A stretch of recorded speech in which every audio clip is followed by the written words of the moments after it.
United state of আমেরিকার time magazine 1974 সালের 15ই জুলাই মনসম্মীক্ষণ, সেখানে জুলুস মেজারম্যান তার একটি লেখা আর্টিকেলটার নাম ছিল নেতারা কে কোথায়। এই আর্টিকেলের মধ্যে তিনি ইতিহাসের বিশিষ্ট ব্যক্তিবর্গদের নাম নিয়ে আসেন এবং তাদেরকে সেখানে অ্যানালাইসিস করেন, ব্যাখ্যা করেন। তার গবেষণা অনুযায়ী মানুষের কর্মব্যস্ততা এতটাই বেড়েছে যে আপনার আমার মৃত্যুর পরে কিছু মানুষ জানাজা পড়ে জানাজার মাঠ থেকেই বিদায় গ্রহণ করবে। আপনার আমার লাশের সাথে কবরে গিয়ে যে একমুঠ মাটি দিবে সেই সময়টুকু তাদের হবে না। কারণ এই লক ফিঙ্গারপ্রিন্ট আমার মৃত্যুর পরে অন্য কারো ফিঙ্গারে তো মিলবে না। কথা বুঝতেছেন? যে ফোনগুলো ফিঙ্গারপ্রিন্ট দিয়ে লক করা, ওই লোক মারা গেলে অন্য কারো ফিঙ্গারে ওই ফোন খুলবে? দি 100 নামে একটি বই আছে, 100 মনীষীর জীবনী।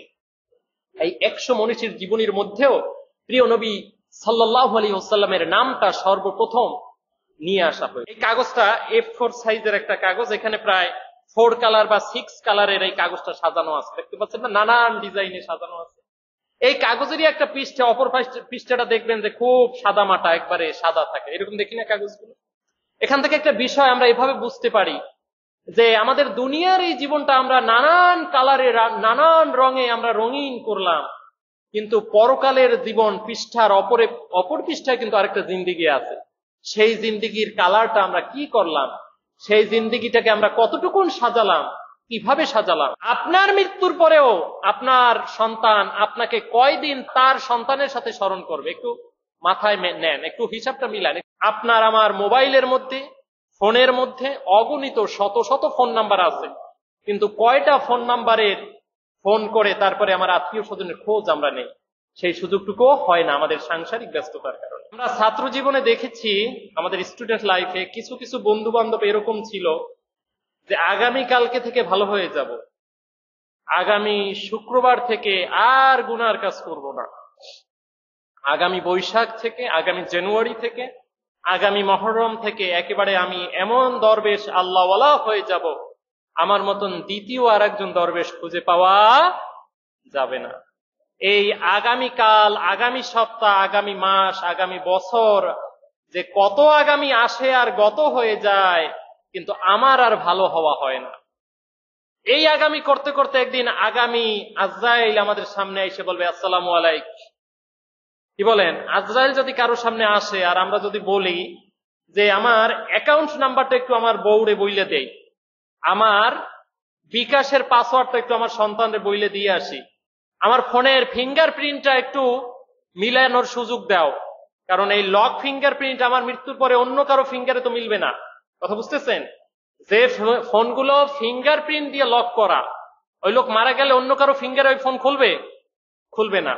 তো আজরাইল এসে যদি এরকম সামনে উপস্থিত হয় যে আমার পূর্ব দিকের একটা জমির দলিল করা বাকি আছে, আমার বোনের হকটা আদায় করা বাকি আছে, এরকম আজরাইল আইসা আমাদেরকে কি সুযোগ দিবে? বলেন কি?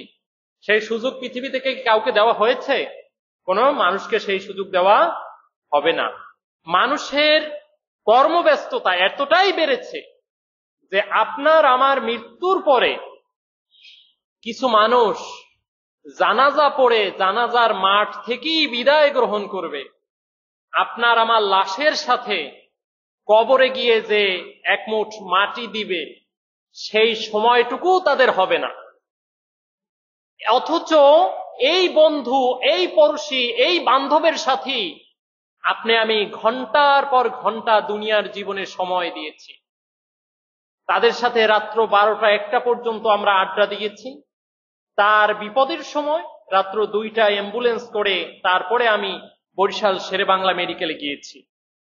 এই বন্ধু, এই বান্ধবী, এই আত্মীয়, এই স্বজন, এই পড়শি, তিনিই আমার মৃত্যুর পরে জানাজার মাঠ থেকেই বিদায় হবেন, আমার সাথে কবরে যাওয়ার আর তার সুযোগ সেই সময়টুকুও হবে না। দুনিয়ার এই ইয়া নাফসি জিন্দেগিতে কিন্তু আমরা পদার্পণ করেছি।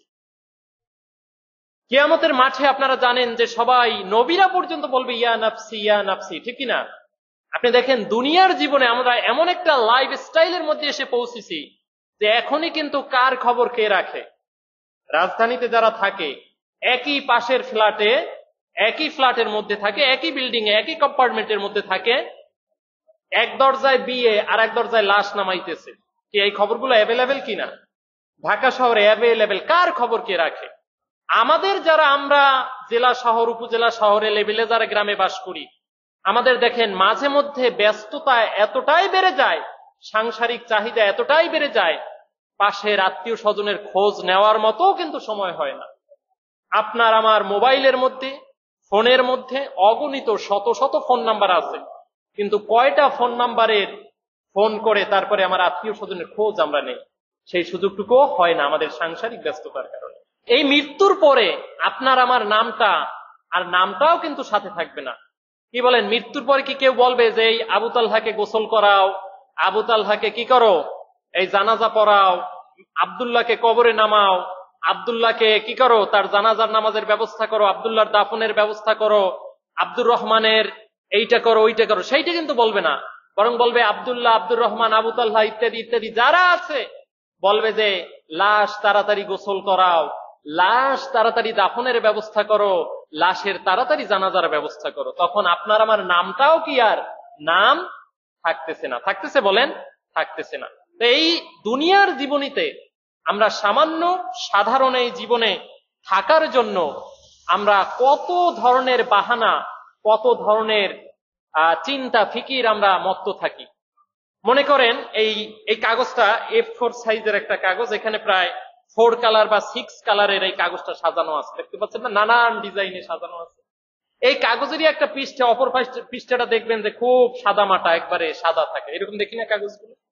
এখান থেকে একটা বিষয় আমরা এভাবে বুঝতে পারি যে আমাদের দুনিয়ার এই জীবনটা আমরা নানান কালারে, নানান রঙে আমরা রঙিন করলাম, কিন্তু পরকালের জীবন পৃষ্ঠার অপর পৃষ্ঠায় কিন্তু আরেকটা জিন্দিগি আছে।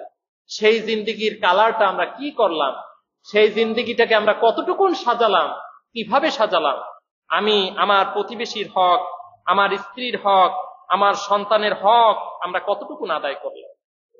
আমরা আমাদের মা বাবা আমাদেরকে অনেক কষ্ট করে পৃথিবীতে বড় করে গিয়েছেন, মৃত্যুর পরে আমরা আমাদের মা বাবাকে কতটুকুন স্মরণ করি? আপনার সন্তানের সাথে আপনি আপনার মা বাবাকে কতদিন স্মরণ করছেন একটু মনে করে দেখেন। কয়দিন স্মরণ করা হয় মৃত্যুর পরে? খুব বেশি কি একটা স্মরণ করা হয়? খুব বেশি একটা স্মরণ করা হয় না। আপনার মৃত্যুর পরেও আপনার সন্তান আপনাকে কয়দিন তার সন্তানের সাথে স্মরণ করবে? একটু মাথায় নেন, একটু হিসাবটা মিলান, একটু ক্যালকুলেশন করেন। যে দরে কেনা সেই দরে বিক্রি, ওই একটা গল্প আছে না, যে দরে কেনা সেই দরে বিক্রি। আপনি আপনার মা বাবাকে স্মরণ করার মতন সময় পাচ্ছেন না, আপনার আমার মৃত্যুর পরেও আমার সন্তানও কিন্তু আমাকে স্মরণ করার মতন সময় পাবে না। আজরাইল এসে কিন্তু যে কোনো সময় আমাদেরকে থাবা মারতে পারে, পারে না? যে কোনো সময় আমাদেরকে থাবা মারতে পারে। এই মিছে দুনিয়ার পিছে পড়ে আমরা মরণের কথা কি হয়ে গিয়েছি? ভুলে গিয়েছি। এই মৃত্যুর কথা আমাদেরকে বারংবার স্মরণে নিয়ে আসতে হবে। আল্লাহ সুবহানাহু ওয়া তাআলা আমাদেরকে জানিয়ে দিচ্ছেন, وَمَن يَبْتَغِي غَيْرَ الْإِسْلَامِ دِينًا فَلَن يُقْبَلَ مِنْهُ وَهُوَ فِي الْآخِرَةِ مِنَ الْخَاسِرِينَ। যে বা যারা আমার দেওয়া জীবন ব্যবস্থাকে বাদ দিয়ে, ছেড়ে দিয়ে, লিপ করে, আমার দেওয়া জীবনকে ত্যাগ করে অন্য কোন জীবন ব্যবস্থাকে তারা গ্রহণ করবে, তারা দুনিয়া ও আখিরাতে কি হবে? ক্ষতিগ্রস্ত হবে। وَهُوَ فِي الْآخِرَةِ মিনাল খাসিরিন, আখিরাতে তারা মারাত্মকভাবে ক্ষতিগ্রস্ত হবে। কথা বুঝতে পেরেছেন? এই জন্য জীবনের সকল ক্ষেত্রে, সকল অবস্থায় আমাদেরকে আল্লাহ সুবহানাহু ওয়া তাআলার হুকুম এবং রাসূল করিম সাল্লাল্লাহু আলাইহি সাল্লাম তার যে দেখানো পথ, এক কথায় আল্লাহ প্রদত্ত, রাসূল প্রদর্শিত পথে যদি আমরা চলতে পারি, তাহলেই আমাদের জীবন বিকশিত হবে, সুষমামণ্ডিত হবে, আলোক বর্তিত হবে। আমরা তিনটি জিনিস ওয়েলিংলি পেয়েছি। একটা পেয়েছি আমাদের ধর্ম ইসলাম, আরেকটা পেয়েছি কোরআন, আরেকটা পেয়েছি কি? আমাদের রাসূল। এই তিনটি মহামূল্যবান জিনিস আমরা জন্মগতভাবে পেয়েছি। এই জন্মগতভাবে সচরাচর সাধারণভাবে পাওয়ার কারণেই এই ঈমানের মতন দৌলত, কোরআনের মতন নিয়ামত এবং রাসূলের মতন এরকম শ্রেষ্ঠ রাসূল পাওয়ার পরেও আমরা এর মূল্যায়ন বুঝতেছি না। অথচ এই রাসূলের উম্মত হওয়ার জন্য অন্যান্য নবীরাও কি করেছিল? দরখাস্ত করেছিল। কি বলেন, আমরা কি দরখাস্ত করেছি যে আমাদেরকে অমুক নবীর জন্য তার উম্মত হিসেবে আমাদেরকে গ্রহণ করো, আমাদেরকে পাঠাও, এরকম দরখাস্ত করা লাগছে? লাগে নাই।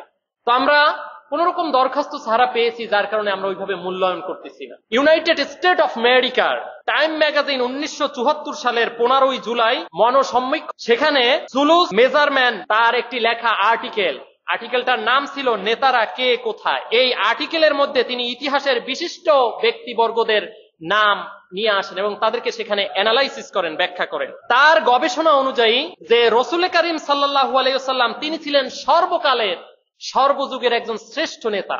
এই কথা যিনি বলেছেন তিনি কিন্তু আমাদের মুসলমান ধর্মের না। এবং সব থেকে আশ্চর্যের বিষয় হলো যে একজন ইহুদি হয়েও তার নবী মুসা আলাইহিস সালামকে প্রথম স্থানে না দিয়ে আমাদের প্রিয় নবী রাসূল করিম সাল্লাল্লাহু আলাইহি ওয়াসাল্লামকে প্রথম স্থানে দিয়েছে। আল্লাহু আকবার। কিন্তু আমরা এই বিষয়টা বুঝতেছি না।